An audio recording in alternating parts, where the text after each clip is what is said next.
जय हिंद दोस्तों, आप सभी का एकलव्य एजुकेशन के ऑनलाइन प्लेटफॉर्म में स्वागत है। जैसा कि हमने कल आपकी विषय सूची कक्षा 9वीं समकालीन भारत 1 की विषय सूची देखा था, उसमें हमको जो आज पढ़ना था भारत के आकार और स्थिति के बारे में हमको आज पढ़ना था भारत के आकार और स्थिति के बारे में। तो हमने कल देखा था कि जो आपकी विषय सूची थी उसको 6 अध्याय में बांटा गया था, जिसका अध्याय क्रमांक एक क्या बोल रहा था, भारत के आकार और स्थिति के अध्ययन करने के लिए बोल रहा था। क्या बोल रहा था? भारत के आकार और स्थिति के अध्ययन करने के लिए बोल रहा था दोस्तों। तो आज उसी वे में हम चलेंगे और भारत के आकार और भारत की स्थिति को देखेंगे कि भारत किस आकार का है और भारत की स्थिति संपूर्ण गोलार्ध में या पूरे विश्व में किस स्थान पर है या किस कोने में भारत स्थित है। तो हम देखेंगे दोस्तों पहले भारत का आकार, फिर देन उसके बाद हम देखेंगे कि भारत की स्थिति क्या है। तो आज हम चालू करेंगे कक्षा 9वीं से। ठीक है दोस्तों, भारत विश्व की प्राचीनतम संस्कृतियों में से एक है। यहां लिखा है भारत विश्व की प्राचीनतम संस्कृतियों में से एक है। इसका मतलब ये कि भारत की जो संस्कृति है भारत की जो संस्कृति है ये पूरे विश्व में प्राचीनतम संस्कृतियों में से भी एक है। अगर देख लें कि कुछ भारत के साथ साथ कुछ और देश हैं जिनकी संस्कृतियों को भी मिला लें, जो पूरे विश्व में प्राचीनतम से प्राचीनतम है, उनमें से एक भारत की संस्कृति भी है जो अपना स्थान रखती है उन प्राचीनतम संस्कृतियों में। इसीलिए हाल ही में एक नया वर्ड जो बहुत दिनों से प्रचारित हो रहा है, भारत क्या है? भारत को कहा जा रहा है कि मदर्स ऑफ डेमोक्रेसी, मतलब लोकतंत्र की जननी भारत को कहा जा रहा है। लोकतंत्र की जननी भारत को कहा जा रहा है दोस्तों, लोकतंत्र की जननी। और लोकतंत्र की जननी का मतलब ये है कि पूरे विश्व में जितने भी देश में लोकतंत्र है, पूरे विश्व में जिन भी देशों में लोकतंत्र है, उन समस्त लोकतंत्र की जननी का मतलब होता है माँ जो किसी बच्चे को जन्म देती है। उसी प्रकार पूरे विश्व में लोकतंत्र को जन्म देने वाला राष्ट्र भारत है, यह हाल ही में कहा जा रहा है। और साथ में देखें कि सबसे बड़ा लोकतंत्र भारत का ही है। किंतु साथ में यूएसए मतलब अमेरिका एक क्लेम करता है कि सबसे पुराना लोकतंत्र अमेरिका का लोकतंत्र है। क्या करता है? सबसे पुराना लोकतंत्र अमेरिका का लोकतंत्र है। किंतु भारत का लोकतंत्र सबसे बड़ा, और हम भारत के लोकतंत्र को लोकतंत्र की जननी भी कहते हैं दोस्तों। और हम देखें कि लोकतंत्र क्या होता है, तो लोकतंत्र का सीधा मतलब ये है कि जहां जनता की भागीदारी सुनिश्चित रूप से होती है वही लोकतंत्र कहलाता है। और इसकी परिभाषा को अगर हम देखें तो परिभाषा के अनुसार जनता के द्वारा जनता के लिए किया गया शासन लोकतंत्र या प्रजातंत्र कहलाता है। क्या? जनता का क्या कहलाएगा? जनता का किसके लिए? जनता के द्वारा। किसके द्वारा? जनता के द्वारा। और किसके लिए? जनता के लिए ही।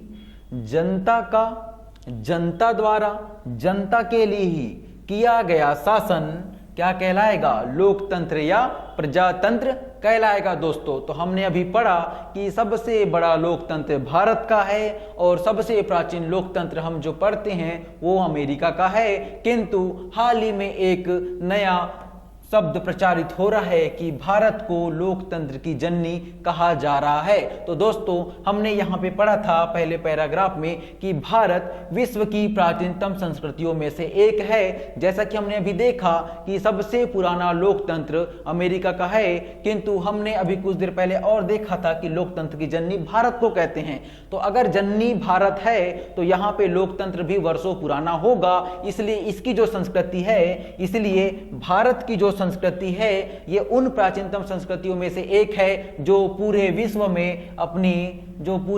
में अपनी प्राचीनता को लिए हुए है, जो पूरे विश्व में अपनी प्राचीनता को लिए हुए है दोस्तों। और हम फिर देखेंगे कि पिछले 5 दशकों में भारत ने सामाजिक आर्थिक रूप से बहुमुखी उन्नति की है। भारत ने क्या किया है? भारत पिछले दशकों में, दशकों मतलब 10 वर्ष से संबंधित है। जैसे हम बात करें 1947 से लेके 1957 तक की कहानी, तो ये पूरी क्या कहलाएगा? एक दशक कहलाएगा। एक दशक मतलब 10 वर्ष। एक दशक मतलब क्या होगा? 10 वर्ष। वैसे यहाँ लिखा गया है कि पिछले 5 दशकों में, 5 दशकों मतलब हम बात करें 1947 से लेके 1997 तक की अगर बात कर लें तो ये पिछले 5 दशक कहलाएगा। और यहाँ पे लिखा गया है साफ रूप से कि पिछले 5 दशकों में भारत ने सामाजिक और आर्थिक रूप से क्या किया है? बहुमुखी उन्नति की है। सामाजिक आर्थिक रूप से क्या किया है? बहुमुखी उन्नति की है। और बहुमुखी उन्नति किस क्षेत्र में की है वो हम देखेंगे कि कृषि के क्षेत्र में, उद्योग के क्षेत्र में, तकनीकी के क्षेत्र में क्या किया है? सर्वांगीण विकास किया है। क्या किया है? सर्वांगीण आर्थिक विकास किया है दोस्तों। भारत पिछले 5 दशकों में सामाजिक और आर्थिक रूप से बहुमुखी उन्नति की है। और ये किस क्षेत्र में की है? कृषि, उद्योग और तकनीकी के क्षेत्र में की है। इसको हम देखें तो पहले क्या होता था? पहले गांव में क्या होता था कि जो गांव का किसान होता था, ये पहले एक नॉर्मल सा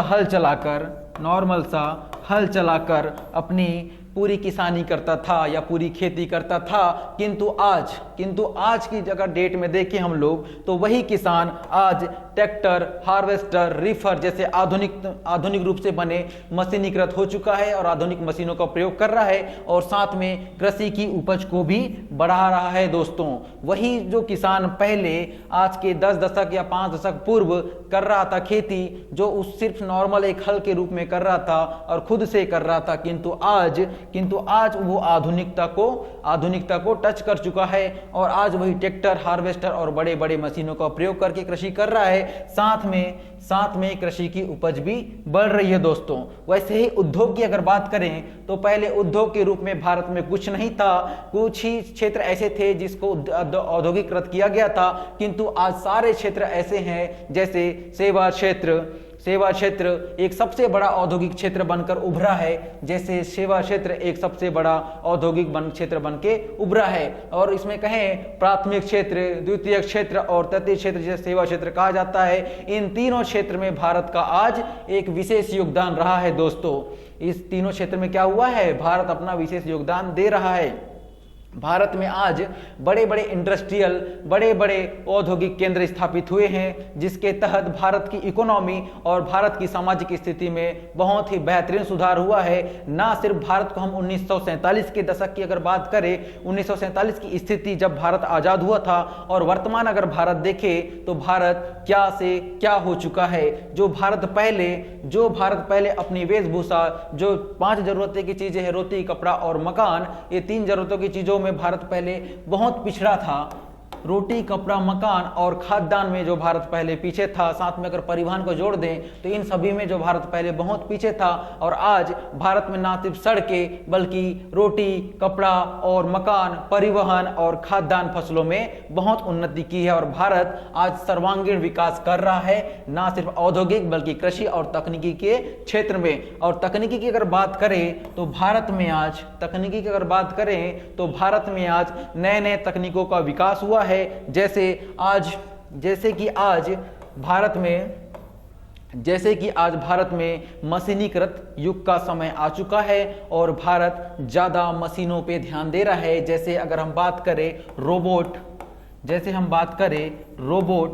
रोबोट का उपयोग मानव चिकित्सा में, कृषि में और भांति भांति के उद्योगों में काम करने में ले रहा है। और जैसे देखें कि जैसे जैसे आजकल मोटरसाइकिल वाहन जितने बन रहे हैं वो मानव निर्मित नहीं है बल्कि रोबोटों के थ्रू बनाया जा रहा है दोस्तों। तो वैसे ही तकनीकी का भी भारत में बहुत अहम योगदान रहा है और भारत तकनीकी के क्षेत्र में आज बहुत विशेष योगदान दे रहा है और बहुत आगे पहुंच चुका है दोस्तों विश्व में। हम इसलिए पढ़े थे कि आर्थिक और सामाजिक रूप से बहुउन्नति की है, कृषि, उद्योग, तकनीक और सर्वांगीण विकास में अद्भुत प्रगति हुई है। कहां पे? तो ये हुई है कहां? भारत में। ठीक है दोस्तों, ये कहां हुई है? ये हुई है भारत में।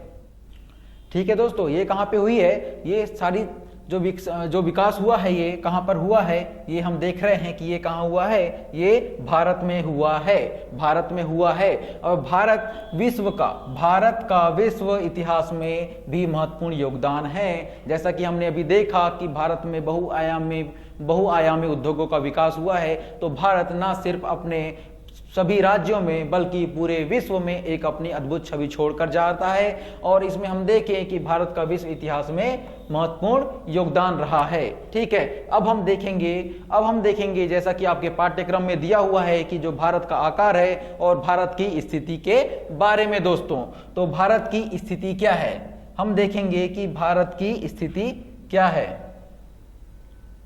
भारत की स्थिति क्या है ये देखेंगे। भारत एक विशाल देश है। भारत एक कैसा देश है? तो भारत एक विशाल देश है। विशाल देश कहने का तात्पर्य ये कि अगर पूरे विश्व के हम देशों को देखें, पूरे विश्व के देशों को देखें तो पूरे विश्व के देशों में सबसे बड़ा देश जो है ये रूस है। सबसे बड़ा देश रूस है। उसी क्रम में निरंतर आगे बढ़े तो विशालता के मामले में 7वें नंबर पर आता है कौन? भारत। भारत विश्व का 7वां सबसे बड़ा देश है। भारत क्या है? विश्व का 7वां सबसे बड़ा देश है। ये क्या है? विश्व का 7वां सबसे बड़ा देश है। किंतु अगर जनसंख्या में देखें, किंतु हम क्या करें? जनसंख्या में देखें तो भारत विश्व का दूसरा सबसे बड़ा देश है। क्या है? दूसरा, second largest country of world in Bharat. ठीक है, तो भारत क्या है? पूरे विश्व का दूसरा सबसे बड़ा देश है। किस मामले में? जनसंख्या के मामले में दोस्तों। किंतु हाल ही की अगर रिपोर्ट देखें, जनसंख्या विभाग की हाल ही की रिपोर्ट देखें तो भारत पूरे विश्व का प्रथम देश बन चुका है जनसंख्या के मामले में। क्योंकि भारत की वर्तमान अगर जनसंख्या देखिए तो 1.42 करोड़ हो चुकी है दोस्तों। कितना हो चुकी है? 1.42 करोड़ हो चुकी है। इसलिए भारत चीन को पछाड़ते हुए पूरे विश्व में अपना स्थान प्रथम ला चुका है। किस मामले में? जनसंख्या के मामले में। और हम देखेंगे यही भारत की विशालता को प्रदर्शित करता है। एक भारत का पूरे विश्व में 7वें नंबर पर आना, किस मामले में? पूरे विश्व के देशों में स्थिति के मामले में, और साथ में जनसंख्या के मामले में प्रथम स्थान पर आना हाल ही की रिपोर्ट। किंतु 2011 की रिपोर्ट जो जनसंख्या की थी उसके अनुसार सेकेंड लार्जेस्ट कंट्री है पूरे विश्व में भारत। ठीक है दोस्तों, अब हम देखेंगे कि भारत किस गोलार्ध में स्थित है, कितने अक्षांश पर स्थित होगा और कितने देशांतर पर स्थित होगा। भारत की सुव्यवस्थित स्थिति को जानेंगे दोस्तों। भारत की सुव्यवस्थित स्थिति को जानेंगे तो यहां दिया है भारत उत्तरी गोलार्ध में स्थित है। भारत किस गोलार्ध में स्थित है? भारत उत्तरीय गोलार्ध में स्थित है। अब हम ये जानेंगे क्योंकि 9वीं क्लास में हमें ये पता नहीं होता कि उत्तरी गोलार्ध दक्षिणी गोलार्ध मतलब क्या होता है, पूर्वी देशांतर और पश्चिमी देशांतर मतलब क्या होता है। तो हमें आज बेसिक से पढ़ना है कि आखिर में उत्तरी गोलार्ध क्या होता है, दक्षिणी गोलार्ध क्या होता है, पूर्वी देशांतर और पश्चिमी देशांतर क्या क्या होता है दोस्तों। तो हम देखेंगे इसको, हम इसे बेसिक से देखेंगे कि आखिर में उत्तरी गोलार्ध क्या होता है। क्या देखेंगे? उत्तरी गोलार्ध क्या होता है। अगर मैं एक गोला बना दूं, तो ये गोले को अगर मैंने एक गोला बनाया और इस गोले को अगर मैं पृथ्वी मान लूं, इस गोले को मैं क्या मान लूं कि ये क्या है? हमारी प्यारी सी पृथ्वी है। और इस पृथ्वी को मैं बीचों बीच से आधे आधे भागों में बांट दूं इस पृथ्वी जो एक गोला है इसको मैं बीच से काट दिया और ये दो आधे आधे भागों में बंट गई, तो इसका ऊपरी भाग और इसका निचला भाग दो गोले में बंट गया। जिसका ऊपरी भाग और निचला भाग क्या हो गया, दो गोले में बंट गया। तो गोले का आधा अर्ध गोलार्ध है ना, गोले का आधा क्या होगा, गोलार्ध। गोले का आधा क्या कहलाएगा, गोलार्ध।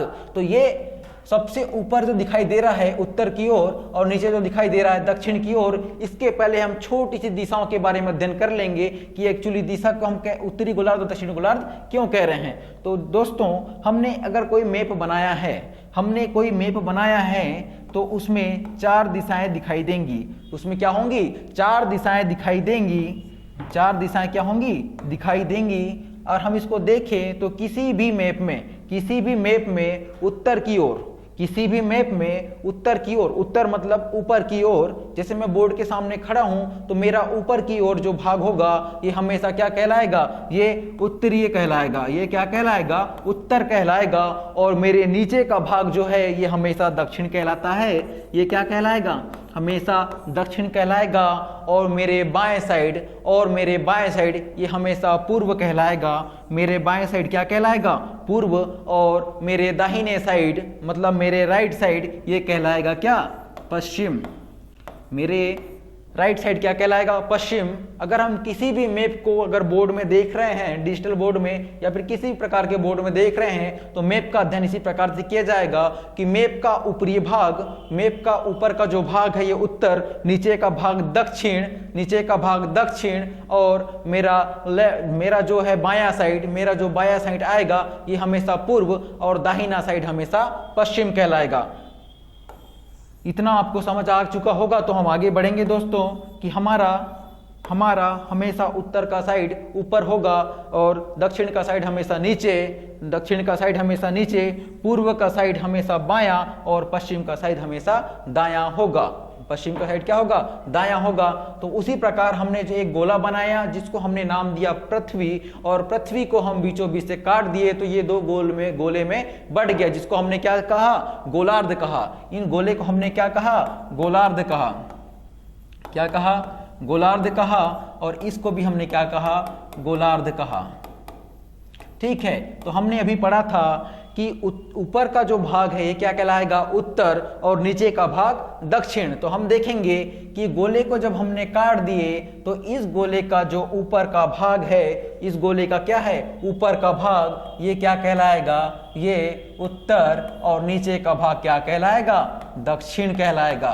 क्या कहलाएगा, दक्षिण कहलाएगा। तो ठीक है दोस्तों, तो हमने अभी पढ़ा था कि भारत एक विशाल देश है जो उत्तरी गोलार्ध में स्थित है। तो भारत किस ओर होगा, उत्तर की बात कर रहे हैं तो कहां पर होगा, उत्तर में होगा। और इस गोले में उत्तर किधर है, ये ऊपर की ओर है। ये क्या है, उत्तर। तो ये इसको हम क्या कहेंगे, उत्तरीय गोलार्ध। ये क्या होगा, उत्तरीय गोलार्ध। तो भारत कहां है, भारत उत्तरी गोलार्ध में स्थित है। भारत कहां है, भारत उत्तरी गोलार्ध में स्थित है। अगर इतना भी समझ नहीं आया तो फिर से एक बार देखना है कि अगर हम किसी भी मैप को अगर हम सामने से पढ़ रहे हैं, किसी भी मैप को सामने से पढ़ रहे हैं, उसका अध्ययन कर रहे हैं, तो उस मैप का ऊपर का जो भाग है हमेशा उत्तर, नीचे का भाग दक्षिण, बायां साइड पूर्व और दाहिना साइड हमेशा पश्चिम कहलाता है। दाहिने साइड क्या कहलाता है, पश्चिम। ठीक है दोस्तों, तो उसी प्रकार हमने एक गोला बनाया, गोले को बीचों बीच से काट दिया जिसका नाम हमने पृथ्वी रखा था। और पृथ्वी को बीचों बीच से काटने के बाद उसमें दो गोले बनकर आते हैं। दो गोले में से जो ऊपर का गोला था उसको उत्तर गोला कहा गया और नीचे का गोला को दक्षिण गोला।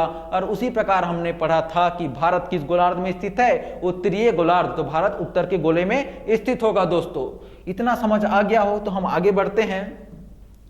इतना समझ अगर आ जाता है तो हम आगे बढ़ते हैं और आगे की कहानी जानते हैं कि भारत उत्तरी गोलार्ध में स्थित है। ये हमारा कॉन्सेप्ट क्लियर हो गया है ना। इसके बाद हम देखेंगे इसका मुख्य भाग 8 डिग्री 4 मिनट उत्तर से 37 डिग्री 6 मिनट उत्तर अक्षांश तथा 68 डिग्री 7 मिनट पूर्व से 97 डिग्री 25 मिनट पूर्वी देशांतर तक है। हमने अभी क्या पढ़ा, हमने कुछ आंकड़ों का अध्ययन किया, हमने देखा यहाँ पे कुछ अंकों में लिखा हुआ है कि जो भारत है इसका जो मुख्य भाग है ये 8 डिग्री 4 मिनट उत्तर से लेके 8 डिग्री 4 मिनट उत्तर से लेके 37 डिग्री 6 मिनट उत्तर अक्षांश, 37 डिग्री 6 मिनट उत्तर अक्षांश और क्या 68 डिग्री 7 मिनट पूर्व से लेके 68 डिग्री 7 मिनट पूर्व से लेके 97 डिग्री 25 मिनट पूर्वी देशांतर तक है। 97 डिग्री 25 मिनट कहाँ है?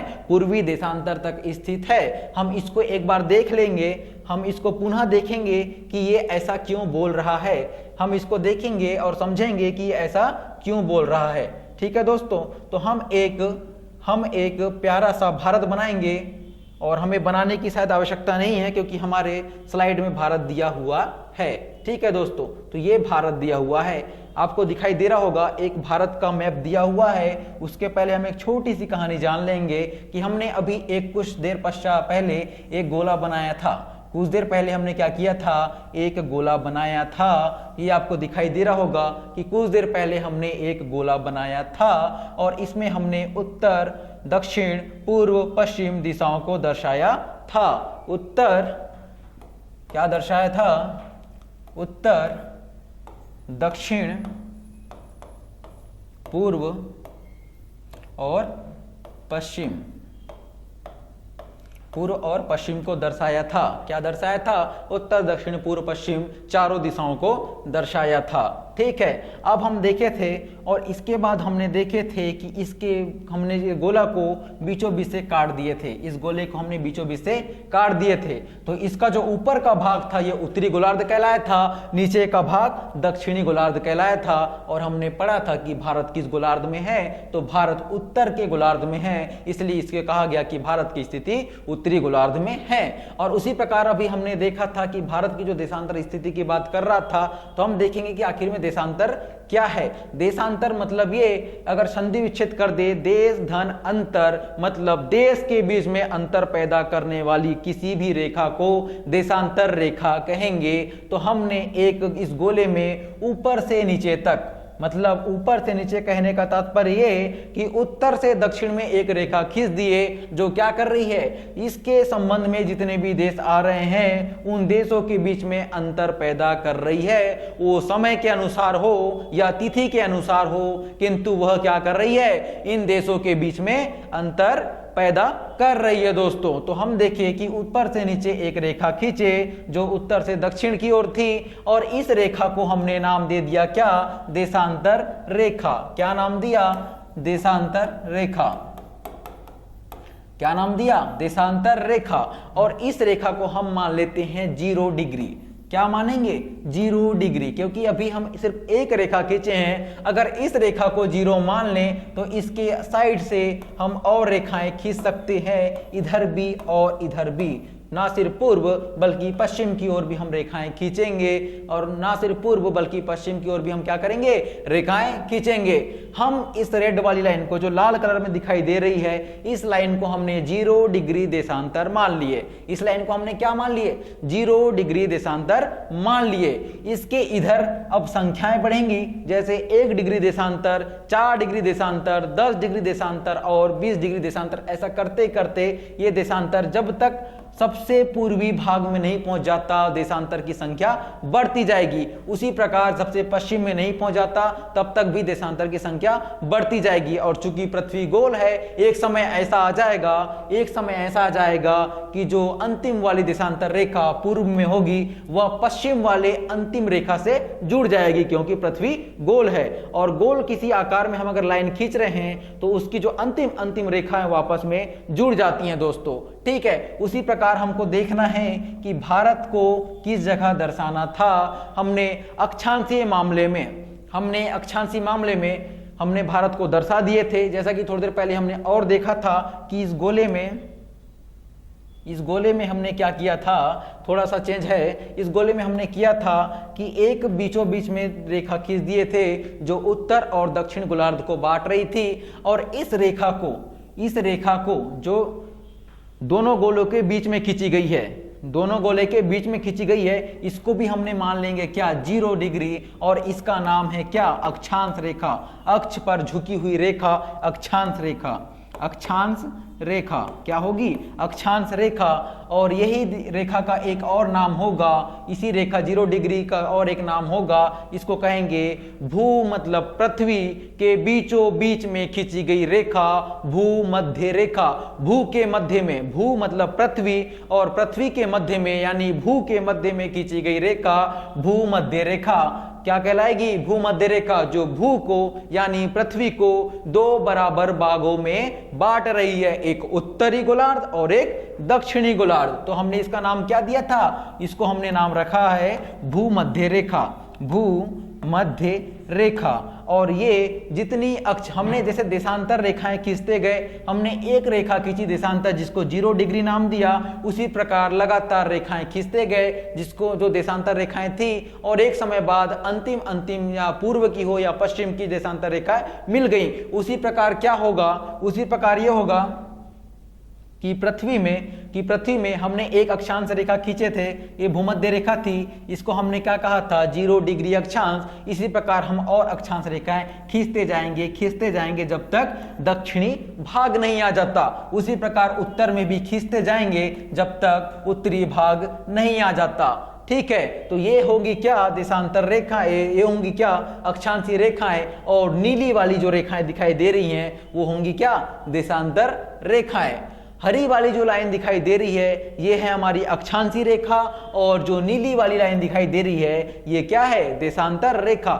हमको देखना है कि भारत किस रेखा, किन किन रेखाओं के मध्य स्थित है, कितने डिग्री अक्षांश में है और कितने डिग्री देशांतर में है।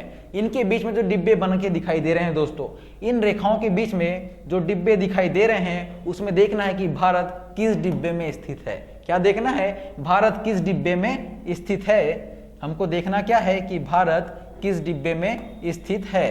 भारत किस डिब्बे में स्थित है। हमने सब कुछ पढ़ चुका है। हमने ये भी देख लिया है कि भारत उत्तरी गोलार्ध में है, और हमने ये भी पढ़ चुका है कि भारत पूर्वी देशांतर में है। भारत क्या है? पूर्वी देशांतर में है। और हमने यह भी पढ़ चुका है कि भारत उत्तरीय अक्षांश में है ना? क्या है? उत्तरीय अक्षांश में।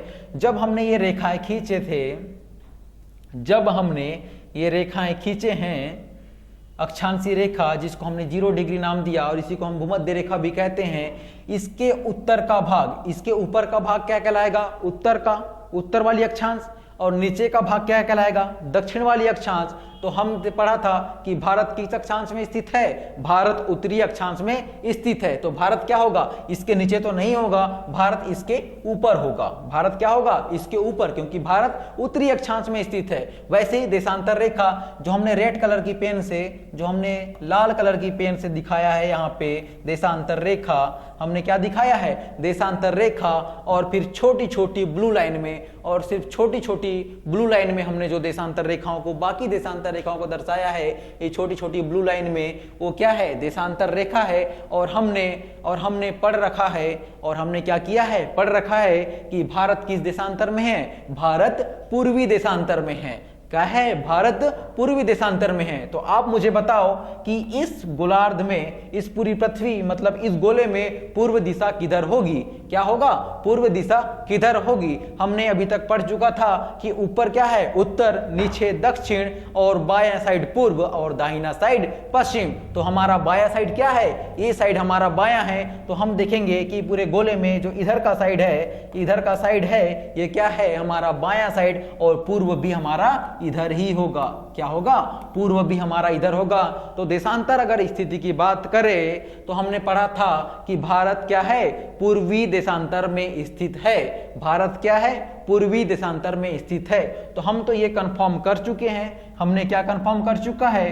भारत उत्तरीय अक्षांश के मामले में भारत उत्तर में, और देशांतर के मामले में भारत पूर्व में है। मतलब ये कि अगर इसका ऊपर का भाग देखें तो ये उत्तर है और इस लाइन के पूर्व का भाग देखें तो इधर का भाग पूर्व है। मतलब हम कह सकते हैं कि भारत इतने ही भाग में कहीं ना कहीं स्थित है। भारत इतने ही भाग में कहीं ना कहीं स्थित है। अब हमको इसमें भी जाकर देखना है कि भारत आखिरकार मेन स्थिति क्या है, कि हम देखें कि भारत नहीं सिर्फ यहीं पर स्थित है, हम एग्जैक्ट लोकेशन भारत की बता सकें। ठीक है दोस्तों, तो हम एग्जैक्ट लोकेशन भारत की बता सके ये देखने के लिए हमको पृथ्वी को थोड़ा जूम कर देखना पड़ेगा कि भारत कहाँ है। और जूम हम करेंगे कि भारत किस देशांतर रेखा के पास में और किस अक्षांशीय रेखा के पास में स्थित है। ठीक है, हम क्या देखेंगे, भारत किस देशांतर रेखा के पास में और किस अक्षांशीय रेखा के पास में स्थित है। तो हमने पढ़ रखा था, हमने क्या पढ़ रखा था, हमने यहां देखा था कि भारत दिखाया गया है 8 डिग्री उत्तरी अक्षांश। कहां पर है, भारत है 8 डिग्री उत्तरी अक्षांश। कहां पर है, भारत दिखाई दे रहा है 8 डिग्री 4 मिनट उत्तर से लेके 37 डिग्री 4 मिनट उत्तरी अक्षांश के पास स्थित है। कहां पर, 8 डिग्री 4 मिनट। 8 डिग्री मतलब ये 8 डिग्री का कहने का ये कि जो बड़ी लाइन है जो हम खींचे थे अक्षांश में, हमने एक बना दिया गोला और इसमें हमने दे दिया था ये देशांतर रेखाएं, और इसमें हमने जो बाकी रेखाएं दिया था ये कौन सी रेखाएं थी, ये थी अक्षांशीय रेखाएं। जो पीली वाली दिखाई दे रही हैं ये अक्षांशीय रेखाएं थी। ठीक है, जो पीली वाली दिखाई दे रही हैं क्या थी, ये अक्षांशीय रेखाएं थी, और जो हरी वाली दिखाई दे रही हैं ये देशांतर रेखाएं थी। तो एक जो मेन रेखाएं खींची थी दोनों में हमने, तो वो रेखा कौन सी थी, ये थी जो जिसको 0 डिग्री हमने नाम दिया था और इसी का नाम हमने भूमध्य रेखा रखा था। उसी प्रकार हमने देशांतर रेखा भी एक मेन देशांतर रेखा खींच रखे थे। तो हमको क्या देखना है कि भारत, इसको हमने 0 डिग्री नाम दिया।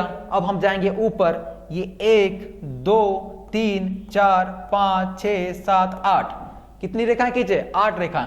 8वीं रेखा के पास, 8वीं रेखा के पास क्या होगा, 8वीं रेखा के पास कौन है, 8वीं रेखा के पास क्या है, भारत है। 8वीं रेखा के पास क्या है, भारत। और उसको भी अगर एग्जैक्ट देखें स्थिति भारत की, तो 8वीं रेखा के बाद छोटी छोटी और 4 रेखाएं हैं। छोटी छोटी और क्या है, 4 रेखाएं। मतलब ये हो गया, यहाँ पे क्या है, भारत है। अभी यहाँ पे हम दर्शा रहे हैं क्या, भारत को दर्शा रहे हैं। ठीक है दोस्तों, हम यहाँ क्या दर्शा रहे हैं, भारत को दर्शा रहे हैं। जो 8 डिग्री 4 मिनट हमको अक्षांशी में दिख रहा है, 8 डिग्री 4 मिनट अक्षांश में दिख रहा है, इसके ऊपर क्या है, भारत है। उसी प्रकार हम देखेंगे देशांतर रेखा जो हमने खींचे थे, देशांतर रेखा हमने जो खींचे थे, हमने इस रेखा को जो मेन रेखाएं देशांतर में खींचे थे ये, इसको हमने 0 माना था, 0 डिग्री देशांतर।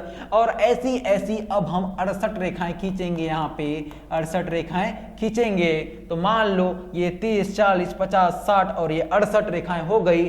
68 रेखाओं के बाद भी 7 जो हैं छोटी छोटी रेखाएं हैं। 7 क्या हैं, छोटी छोटी रेखाएं हैं। और यहाँ से जब हम लाइन खींचते हैं और यहाँ से हमको क्या करना है, सीधी लाइन खींचना है, तो ये हो गई भारत की लोकेशन। मतलब 68 डिग्री 7 मिनट के बाद क्या होगा, 68 डिग्री 7 मिनट के बाद क्या है, भारत है। 68 डिग्री 7 मिनट के बाद क्या है, भारत है। और कहां तक होगा ये हम आगे जानेंगे कि भारत इसके आगे कहां तक है। किंतु अभी हमको इतना ही जानना है कि भारत अक्षांशीय स्थिति में किस रेखा के बाद भारत चालू होता है और देशांतर स्थिति में भी किस रेखा के बाद भारत चालू होता है। तो हमने देखा 8 डिग्री उत्तरी अक्षांश के बाद भारत की स्थिति चालू होती है, वहां से भारत चालू हो गया।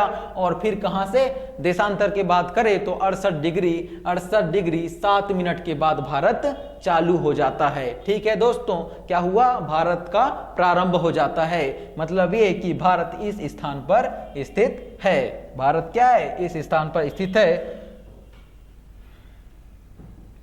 समझ आ गया हो तो थोड़ा आगे बढ़ते हैं कि भारत की हमने स्थिति देख चुके हैं कि भारत जो है 8 डिग्री उत्तरीय अक्षांश से लेकर, भारत 8 डिग्री उत्तरी अक्षांश से लेके 37 डिग्री 6 मिनट उत्तरी अक्षांश तथा ये क्या है, उत्तरी अक्षांश, तथा 68 डिग्री 7 मिनट पूर्वी देशांतर से लेकर 68 डिग्री 7 मिनट पूर्वी देशांतर से लेके 97 डिग्री 25 मिनट पूर्वी देशांतर में भारत अवस्थित है। भारत क्या है, अवस्थित है, या भारत हम कहें कि भारत क्या है, स्थित है। भारत स्थित है। हमने भारत की एकदम विस्तृत एवं एग्जैक्ट लोकेशन देख चुके हैं। इसके आगे हम भारत को मैप में समझेंगे कि भारत जो हम पढ़ रहे हैं क्या ऐसा ही है, क्या कुछ और अलग तो नहीं है दोस्तों। ठीक है, तो हम अब पढ़ेंगे भारत जो हमने पढ़ा अभी तक वही है या कुछ अलग तो नहीं है। तो हम देखो नीचे देख रहे हैं, नीचे लिखा हुआ है कि भारत की जो स्थिति है ये 8 डिग्री 4 मिनट, जैसा आपको दिखाई दे रहा होगा, नहीं दिखाई दे रहा होगा तो मैं इसको जूम करके दिखा रहा हूं कि भारत क्या दिखाई दे रहा है। भारत दिखाई दे रहा है 8 डिग्री 4 मिनट से प्रारंभ है। भारत क्या है, ये दिखाई दे रहा है 8 डिग्री 4 मिनट से प्रारंभ है। ठीक है, मैं बना रहा हूं 8 डिग्री 4 मिनट से प्रारंभ है। ये 8 डिग्री 4 मिनट से क्या है, भारत प्रारंभ है। और हम ऊपर भी देखिए कहां से 8 डिग्री 4 मिनट से प्रारंभ हुआ है और कहां पर खत्म हुआ है, ये दिखाई दे रहा होगा 37 डिग्री 6 मिनट में आके भारत समाप्त हो चुका है। कहां हुआ है, 37 डिग्री 6 मिनट में आके भारत समाप्त हो चुका है। कहां, 37 डिग्री 6 मिनट से। ठीक है, 37 डिग्री 6 मिनट में आके क्या हुआ है, भारत समाप्त हो चुका है। उसी प्रकार हम देखेंगे कि भारत का देशांतरी विस्तार कहां से कहां तक है। तो हमने पढ़ रखा है अभी कुछ देर पहले कि भारत का जो देशांतर विस्तार है ये क्या है, 68 डिग्री 7 मिनट। क्या है, 68 डिग्री 7 मिनट पूर्वी देशांतर। क्या है, 68 डिग्री 7 मिनट पूर्वी देशांतर। क्या है, 68 डिग्री 7 मिनट पूर्वी देशांतर से कहां है, ये है 97 डिग्री 25 मिनट। क्या है, 97 डिग्री 25 मिनट। क्या दिखाई दे रहा है दोस्तों, 97 डिग्री 25 मिनट पूर्वी देशांतर में कौन है, भारत स्थित है। क्या है, भारत स्थित है 97 डिग्री 25 मिनट पूर्वी देशांतर में। तो हम विस्तृत रूप से इसको एक बार और देख लेते हैं कि भारत की लोकेशन कहां से कहां तक है। तो हमने यहां दिखाई दे रहा है कि भारत जो चालू हो रहा है, क्या भारत जो चालू हो रहा है ये है, भारत जो चालू हो रहा है ये 8 डिग्री 4 मिनट से चालू हो रहा है। भारत की मुख्य भूमि कहां से, 8 डिग्री 4 मिनट से 37 डिग्री 6 मिनट 37 डिग्री 6 मिनट ये क्या है, ये है उत्तरीय अक्षांश। क्या है, उत्तरीय अक्षांश। ठीक है दोस्तों, क्या है ये, उत्तरीय अक्षांश। उसी प्रकार हम देखेंगे कि जो भारत की देशांतर स्थिति है ये कहां से चालू हो रही है, ये हो रही है 68 डिग्री 7 मिनट। कहां से, पूर्वी देशांतर से। कहां से, पूर्वी देशांतर से कहां तक, 97 डिग्री 25 मिनट। कहां तक, 97 डिग्री 25 मिनट पूर्वी, कहां, पूर्वी देशांतर तक। भारत कहां से कहां तक, 8 डिग्री 4 मिनट से लेके 37 डिग्री 6 मिनट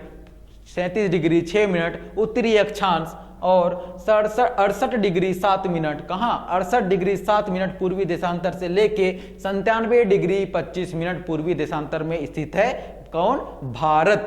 कौन स्थित है, भारत। ठीक है दोस्तों, इतना तो आपको समझ आ चुका होगा। अब हम आगे की कहानियां और देखेंगे कि भारत के सापेक्ष में और क्या क्या बताया गया है, और क्या देखेंगे कि भारत के सापेक्ष में और क्या क्या बताया गया है ना। हमने भारत का विशाल देश है, यह उत्तरी गोलार्ध में स्थित है। इसका मुख्य भाग 8 डिग्री 4 मिनट उत्तर से लेकर 37 डिग्री 6 मिनट उत्तरी अक्षांश तथा 68 डिग्री 7 मिनट पूर्वी देशांतर से लेकर 97 डिग्री 25 मिनट पूर्वी देशांतर तक स्थित है। यहां तक हमने पढ़ चुका है। अब हम आगे देखेंगे क्या कि कर्क रेखा क्या है ये देखेंगे। और कर्क रेखा 23 डिग्री 23 डिग्री 30 मिनट उत्तर में देश को 2 बराबर भागों में बांटती है, ये भी हमको देखना है। तो हम पहले जान लेंगे कि कर्क रेखा क्या होती है। हम पहले क्या जानेंगे कि कर्क रेखा क्या होती है। तो थोड़ी देर पहले हमने एक बनाया था गोला। थोड़ी देर पहले हमने क्या बनाया था, एक गोला बनाया था।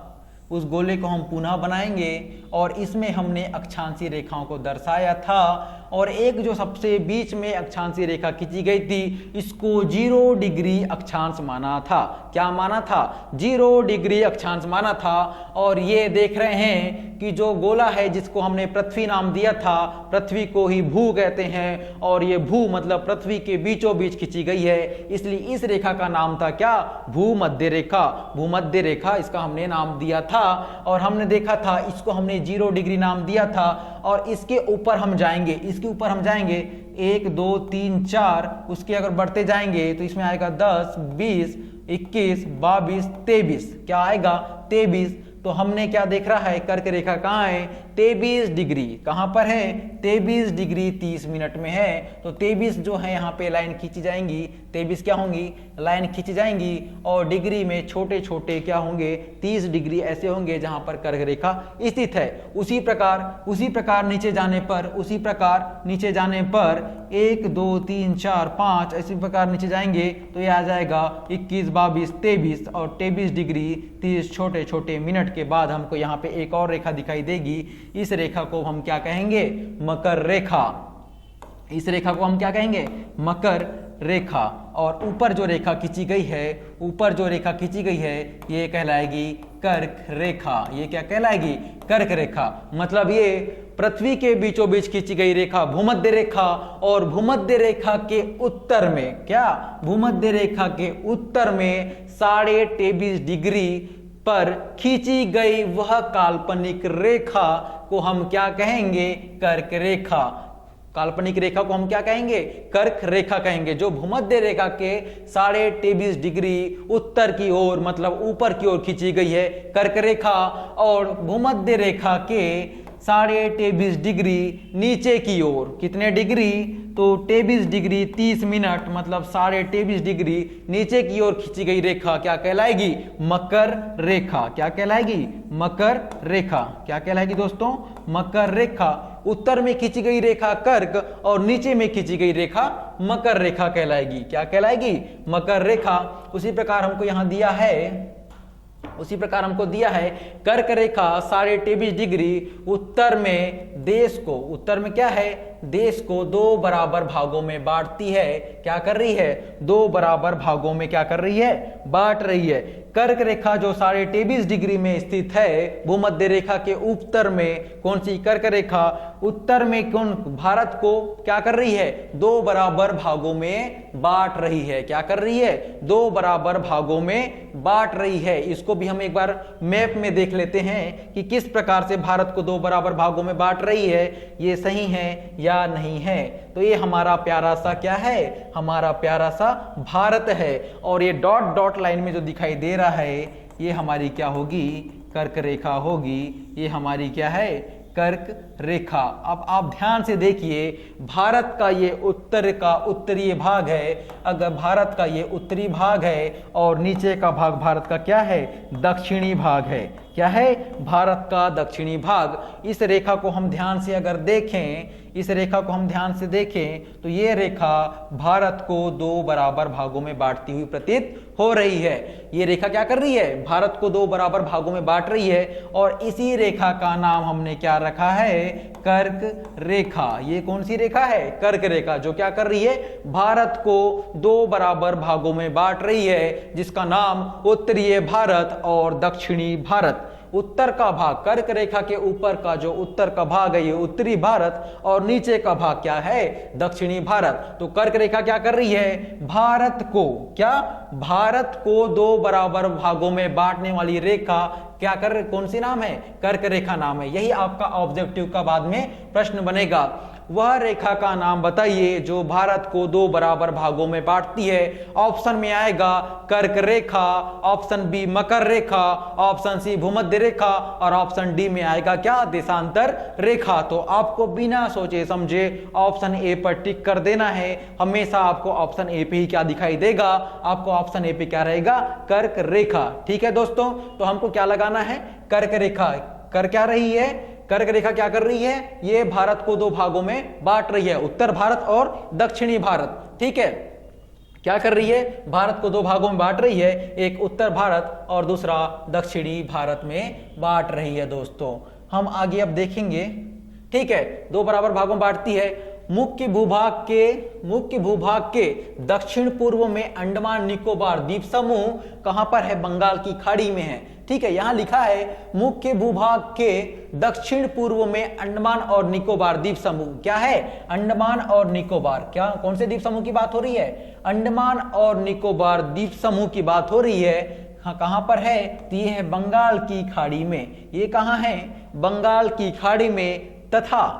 तथा दक्षिण और पश्चिम में लक्षद्वीप समूह अरब सागर में क्या है, स्थित है। दक्षिण पश्चिम में क्या है, लक्षद्वीप है, जो कहां पर स्थित है, ये अरब सागर में स्थित है। और अपनी, इसको क्या करना है, यहां पे दिया गया है, अपनी एटलस की सहायता से इन द्वीपों समूह का विस्तार से अध्ययन करना है। इनको हमको अपनी एटलस में देखना है दोस्तों। तो हम यहाँ पे हम दिखाएंगे अपनी खुद की एटलस। ठीक है, ये दिया हुआ है हमारा पूरे विश्व का मैप, और हमारा इसके नीचे दिया है भारत का मैप। इसके नीचे क्या दिया हुआ है, भारत का मैप दिया हुआ है। ठीक है दोस्तों, तो हम भारत के मैप में हम देखेंगे कि लक्षद्वीप और अंडमान निकोबार द्वीप समूह कहां पर हैं। लक्षद्वीप और अंडमान निकोबार द्वीप समूह कहां पर हैं, जैसा कि हमको दिखाई दे रहा है, और जैसा कि हमने पढ़ रखा है कि भारत के दक्षिण पूर्व में,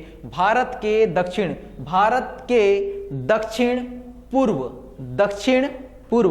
कहां पे, दक्षिण और कहां पर, भारत के दक्षिण और पूर्व में क्या है, दक्षिण पूर्व में एक है कौन सा सागर, एक खाड़ी है जिसको कहते हैं बंगाल की खाड़ी। एक खाड़ी दिखाई दे रही है, बंगाल की खाड़ी। और बंगाल की खाड़ी में हमने पढ़ा है कि यहाँ पे क्या है, अंडमान निकोबार द्वीप समूह। यहाँ पर क्या है, अंडमान और निकोबार द्वीप समूह। और द्वीप क्या होता है ये हम देखते हैं कि पहले हम ये तो जान लें कि द्वीप और द्वीप समूह क्या होता है।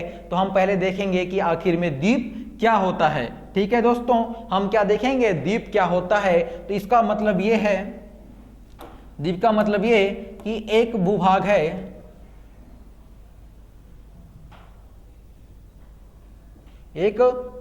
है, और इस भूभाग, एक मिनट दोस्तों, हम क्या देख रहे थे, द्वीप समूह का अध्ययन कर रहे थे। हम कहां देख रहे थे, पहले दक्षिण पूर्व के द्वीप जो कहां थे, बंगाल की खाड़ी में। कौन सा द्वीप, अंडमान निकोबार द्वीप समूह जो था। इसमें हम देखेंगे कि द्वीप और द्वीप समूह क्या होते हैं। तो हमने देखेंगे इसमें कि एक भूभाग होता है। क्या होता है, एक भूभाग होता है। मान लो इसका नाम मैंने ए दे दिया, और ये क्या है, एक भूभाग है। और इस भूभाग की क्या होगा, चारों ओर, इस भूभाग के चारों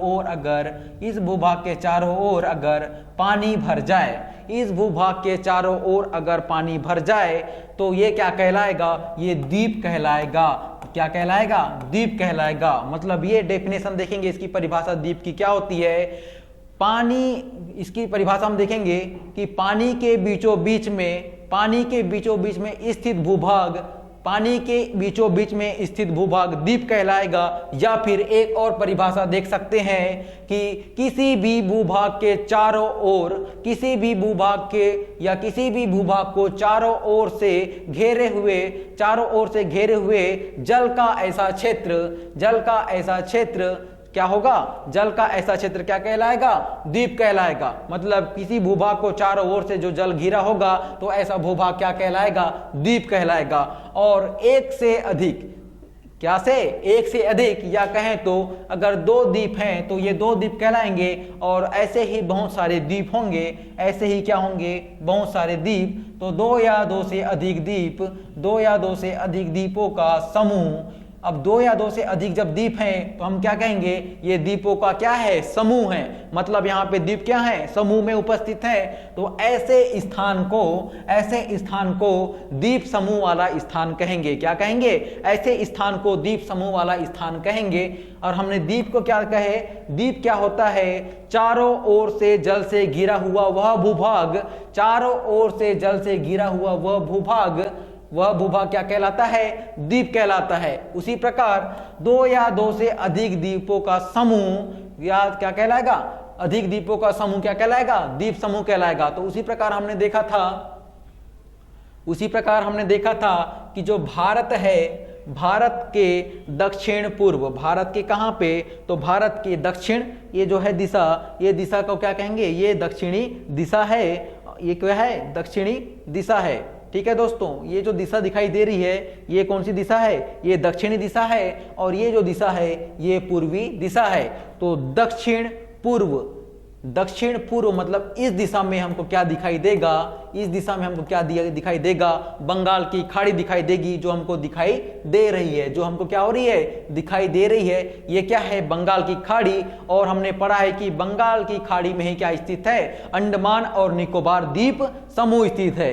ये क्या दिखाई दे रहा है? अंडमान और निकोबार द्वीप समूह स्थित है। और इसको हम थोड़ा जूम करके देखेंगे तो हमको ये द्वीप समूह भी स्पष्ट रूप से दिखाई दे रहा है। क्या हो रहा है? ये द्वीप समूह जो यहाँ बना हुआ दिखाई दे रहा है, ये हमको स्पष्ट रूप से दिखाई दे रहा है कि ये कुछ द्वीपों का समूह है जो भारत के पूर्व दक्षिण या दक्षिण पूर्व में स्थित है, जहां पर क्या है? बंगाल की खाड़ी। उसी प्रकार और हमने क्या पढ़ा है कि उसी प्रकार भारत के दक्षिण पश्चिम में भी एक द्वीप समूह है।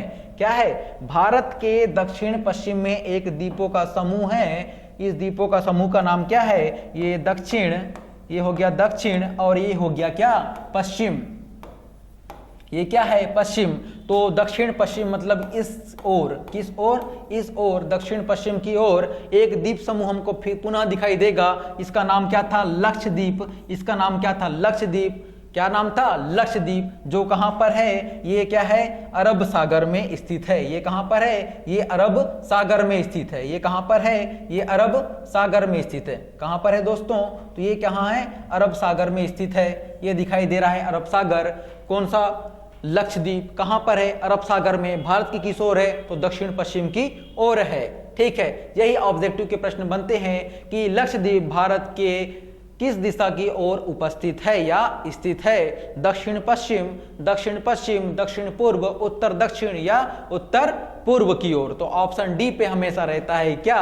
ऑप्शन डी पे मिलेगा क्या? दक्षिण पश्चिम। कहां मिलेगा? ऑप्शन डी पे दक्षिण पश्चिम में। ठीक है दोस्तों, ऑप्शन डी पे क्या मिलेगा? दक्षिण पश्चिम। और ये जैसा कि दिखाई दे रहा है, ये छोटे छोटे द्वीपों का समूह ही क्या कहला रहा है? लक्षद्वीप। ये छोटे छोटे द्वीपों का समूह ही क्या कहलाता है? लक्षद्वीप कहलाता है दोस्तों। क्या कहलाता है? लक्षद्वीप कहलाता है।